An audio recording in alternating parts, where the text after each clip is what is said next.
Hello, Wreckfest. Hello, hello.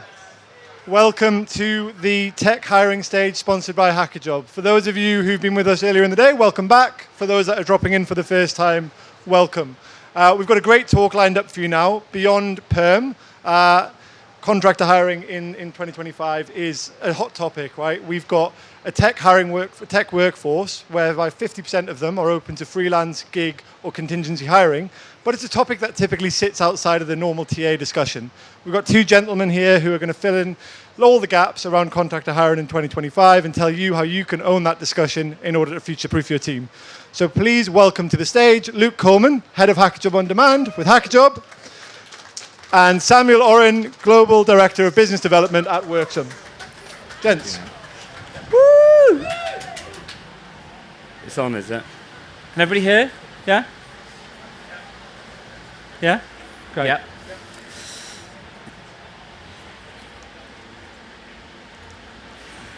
Right, guys, we're going to jump straight into a stat to start us off. This is a stat from Gartner. By 2027, which is in 2 years' time, more than 50% of large enterprise workforce will be made up of contract and contingent workers. That's 50% in 2 years' time. And I think something we really want to kind of like go into in a little bit more detail in this is contract and contingent, which is kind of a bit of a lazy term. So we're kind of going to break that down into, who are these people, what do they actually do? Even this stat here, looking at the trend of what's happening in the reality of the workforce is there's lots of different people that make this number up. The fastest segment of this workforce is actually returners. So people that have quit work and come back, self-employed, typically kind of Gen X and boomers. You've got Gen Z, who are entering the workforce as self-employed, who want purpose, they want to do things that they're passionate about. They don't want to be your employee. And then you've got everyone in between. You've got AI kind of killing middle management, I guess, and potentially, if you hear any other presentation here, everything else. So we're kind of going into this future, purposely, very purposely chosen quite a positive image here, not like dystopia. But we're entering this future that all points towards this mega trend of people wanting to work on what they want, when they want, and ultimately not being employed, right? Yeah. In a world of AI. Yeah. I'm really, really excited about AI. It's a very popular topic here today. I think every single talk is around AI. Why I'm excited, especially in the contractor space, is I think it's going to drive a skills revolution. So when you go to your hiring managers and they talk about headcount or what permanent head is needed for this role, you need to take that away. It's all about the skills that you need for the organization, and that's where AI is really driving that change, and it's accelerating the change as well. You only have to look at all the big AI companies, Meta, Scale, etc. They're already in a talent war, both for permanent and contract talent. They've been doing it for the last 6 months, spending billions and billions to get the right talent in. And they're not thinking about if this person is permanent, if this person is a contractor. They're thinking about, is this the right skill that we need for this organization? So could I have a quick show of hands? I'm assuming that a lot of people here work in recruitment. Could I have a quick show of hands? Do you own this workforce at your company? Nice and high. Okay, yeah. Which is, ultimately what we expected. I think a lot of the conversations we have, sadly, are with procurement departments, legal departments, tax departments, and ultimately they're talking about talent, which for us is a missed opportunity. And I think that's really what we kind of want to ram home today and talk about. This is tomorrow's workforce. These are people that are in your businesses, most likely. They're either leaving college, not going to college at all, becoming entrepreneurs, starting limited companies. They're people that have enormous amount of experience and skills that are coming back into the workforce. And ultimately, the trend is going towards people wanting to do what they want because of whatever reason it is, being in control of their financial future, passion, purpose. and all that good stuff. So throughout this, we just really want to kind of challenge you to say, if you don't own this workforce, why? Yeah. And these, again, big numbers to show how this change is happening and why you should think about owning contract recruitment. 6% year-on-year growth in UK registered self-employed population since 2023. So that's 4.3 million. I think it works out around about 13% in the UK. That's probably been slowed down by IR35. That'd probably be a lot higher than it is today in the UK. The one on the left, the 50% of the global population works independently of a full-time employer. We're seeing numbers out of the US that there's already a 50-50 split between permanent and contractors in the workforce. And IR35 has slightly slowed us down, it depends how you view the US, but we usually follow, right? That's what happens. So that trend is going to go a lot quicker in terms of getting to that 15%. And again, back to the Gartner stat, potentially within 2 years. So if you're a global company looking in the US, that's potentially happening now. If you're in the UK, that's potentially going to happen in 2 years' time. Yeah, if you look at the ONS data as well, about 20% of the average organisation in the UK is kind of contingent. So they have freelancers, contractors and temps. But again, if you look at the US data, and if we're following the trend of what's happening in the US and in APAC as well, you've just got to anticipate the fact that today, if you're a TA leader, you own 80% of the workforce. In 5 years' time, you might own 70%. That might be a little bit more extreme. It might be 50%.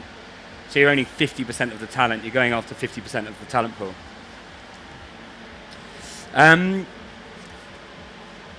Again, most TA teams don't seem to touch this space because of quite a few reasons. And the transitions do work, so we're just going to bring them up one at a time, just to really hammer those home. But there's a lot of reasons, right? It's complicated. It's a process. It often involves a ton of different stakeholders. It's kind of boring to understand. Talk about IR35. It's dull. You've got to talk to the tax team. You've got to understand the legal aspects of it. It's different in every single country you operate in. And as a TA leader, it might not be what you really want to be doing. But again, really want to challenge it. You've got to. It's where the talent's going. It's where the talent is. Especially, as Luke said, in a world where it's all going to be about skills. The amount of conversations I have with talent teams, who do you own contractor recruitment? And they would say, we don't hire contractors, which then we will then speak to other stakeholders in the organization, whether it's engineering or procurement. And they have hundreds, if not thousands, of those individuals in the organization. And I just want to bring it back again. It's all about bringing in the skills, right? So as talent leaders, as talent people, we need to understand what skills are in the organization. And if you don't know that you have hundreds of thousands of people already doing that role, then you're losing out in terms of impact, in terms of the impact you can have as a talent function in the organization. And again, as a TA leader, the vast majority of the sponsors and stands here are all perm focused, right? It's all ATSs, CRMs, HRIS systems, all designed for perm, because you really want to improve the experience. Meanwhile, because of this, the experience sits in, tax or procurement. Or even worse, it's with the hiring managers who are ignoring all of this altogether, right? Kind of want to break down as well who's in this workforce. Everybody's au fait with employees. It's what everybody's kind of bread and butter is. But just want to break down the types of people that are doing these kind of jobs today. Again, in tech, it's IT, product, AI. But in reality, these kind of people sit in every single department. Again, think about the types of people that are going into these kind of roles and this kind of work. It's anybody and everybody with a skill. And that's really important, right, Sam? We want to start thinking about, you don't want to start looking at your head count as heads. You want to start looking at the skills that you want to bring into the business. So does it need to be an SOW? Does it need to be outsourced? It's about the skills, not what is not the type of head you want to bring in. So yeah, who are they and what they're doing? This is a really nice study from Harvard. I don't know if you can see it on the screen. It's a kind of set of rings with a core in the middle. And we've always talked about this at Worksome, is, in the center of an organization should be the core team, its employees. Employees are valued for commitment, right? They're 9 to 5. Everybody's trying to get them back into the office. They're there for kind of reliability.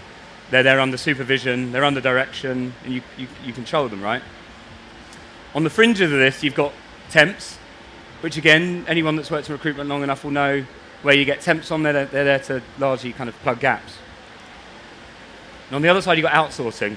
Again, quite far from employees. They're definitely on the fringes. And you might bring McKinsey in for a project. You might outsource an audit. You might open up a call center. But ultimately, they're quite different to your employees.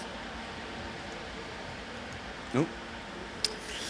And then you have your freelancers, which you bring in on short-term projects to go and deliver an outcome, which is why, for me, which is why it's so powerful in terms of the opportunity for talent, is because you can measure the skill you brought in and the outcome it had on the business as a talent function.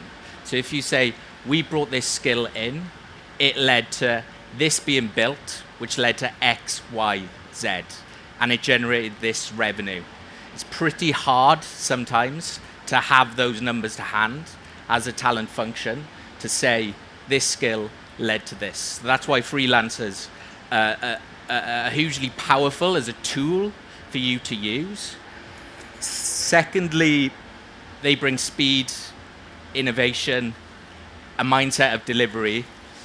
It's kind of the type of behaviors you want in your organization. That's something that you look for, right? So they're as similar to employees that you bring in. Don't tell HMRC that, but they are very, very similar. And that's why it's complicated, right? These are the people that look and feel more like employees than anybody else. You're not outsourcing projects to them. You're not just bringing them in to fill a bum on a seat. They're quite intrinsically linked to the business and the projects that you're doing. And according to the Harvard study as well, which is definitely look at, they're directly related to revenue generation. So again, the trend is this population of workers is getting bigger. They're directly related to revenue generation projects at the business. But the reality is the process is either outsourced or it's not quite up to scratch. It's not quite Amazon. It's not quite Airbnb. Not quite Monzo. The reality is it's pretty outdated, right? Does anyone work at Reed? Sorry. No, the reality is, this is what work looked like, or potentially really still look like for most companies. It's 9 to 5 contracts, it's supervision, it's direction and control. And this is a photo from a long time ago, like late 1800s. Sam, you were being quite controversial here and saying the talent function hasn't quite moved on, and we're still stuck in the Industrial Revolution. Well, potentially. I mean, if you look at the data, it's pretty damning, to be honest. HR and people and talent just don't get the investment, and I guess we'd argue that that's because talent aren't directly generating revenue for the business. The stat on the right-hand side is really painful because that means that procurement ultimately are owning this workforce.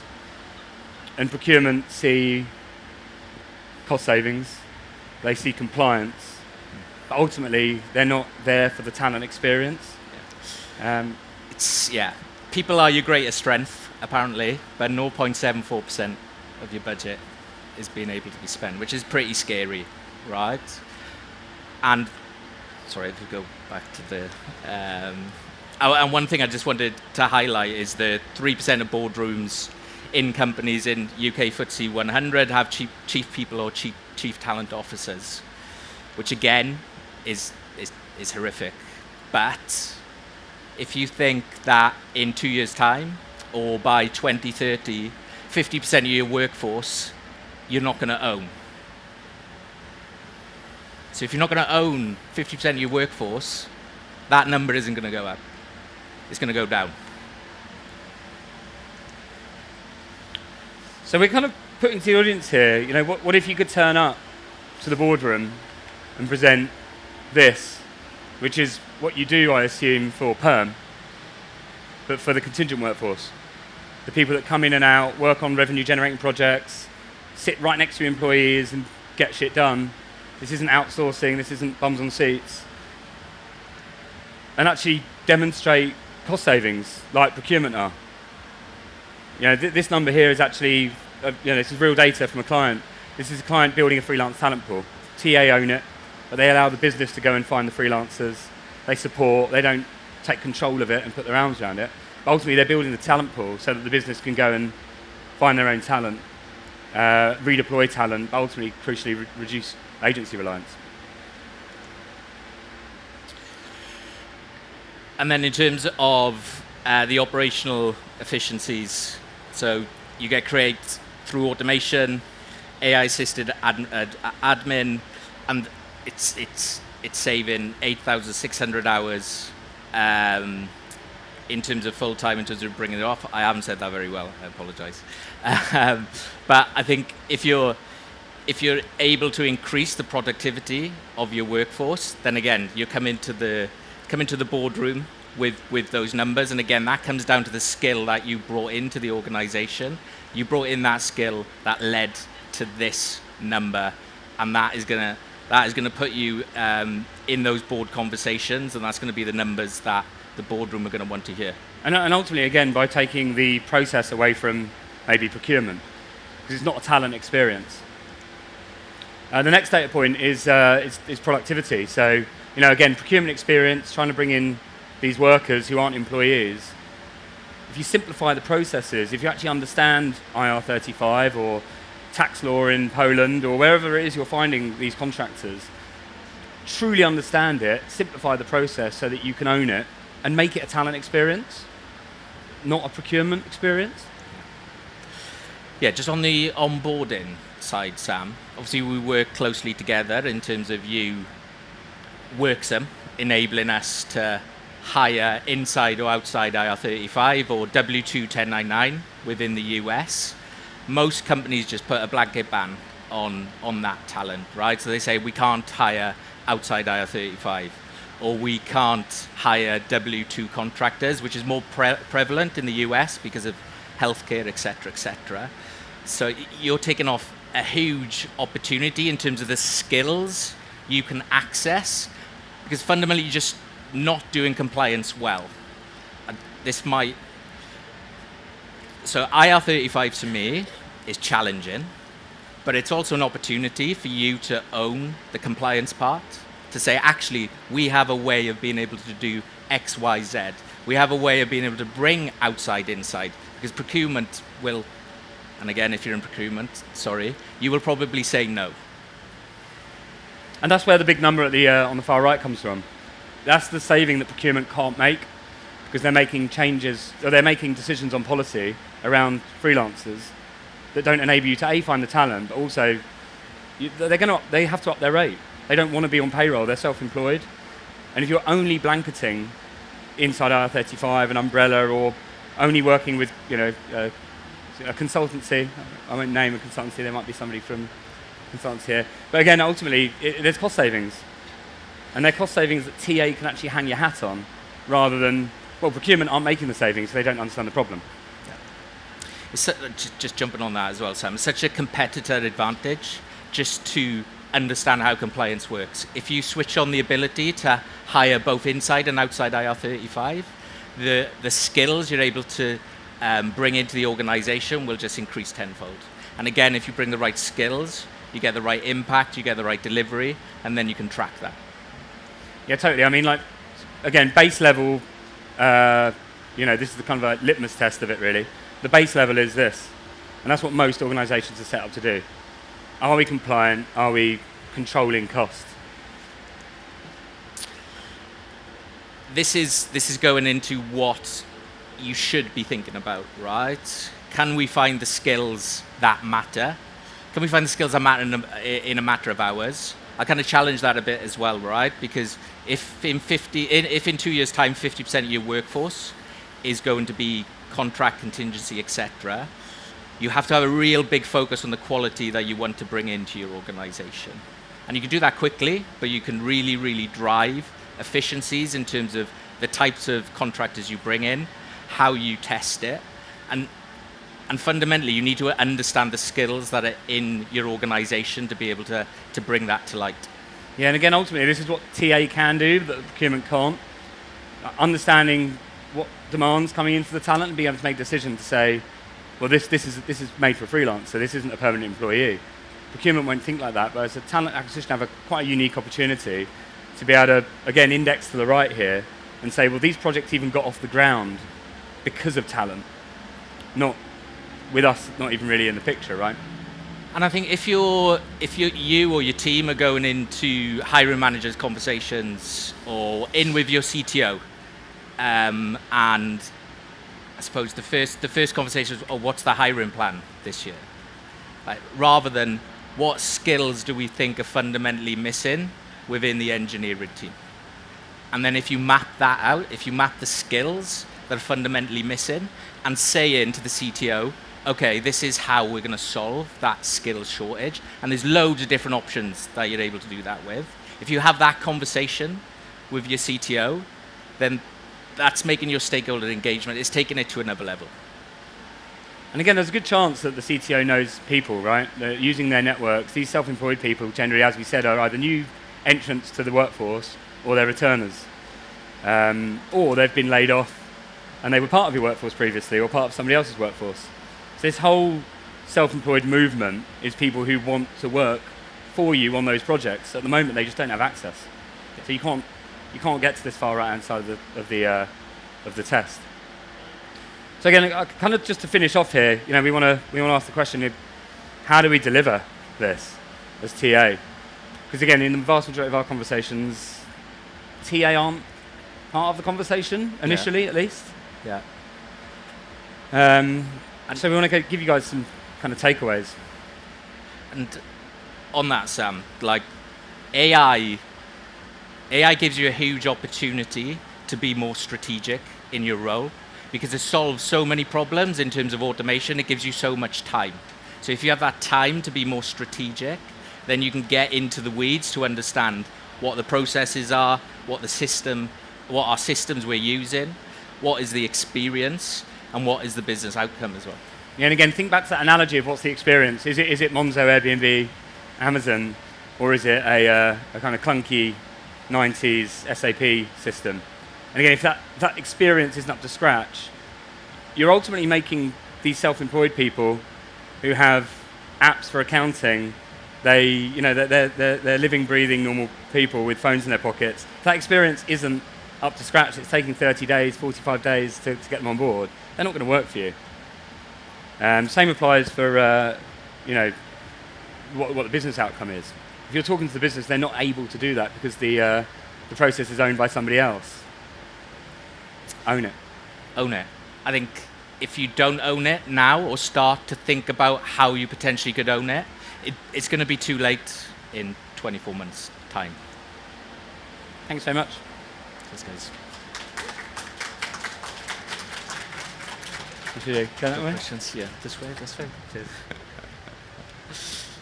Thank you very much, ladies and gentlemen. Thank you for being such a wonderful audience this afternoon. If anyone has any further questions around contingency hiring and how TA can own that conversation, Sam, Luke will be available right after this talk if you'd like to pick their brains, I'm sure. Does anyone have any questions right now that they'd like to put to either of them?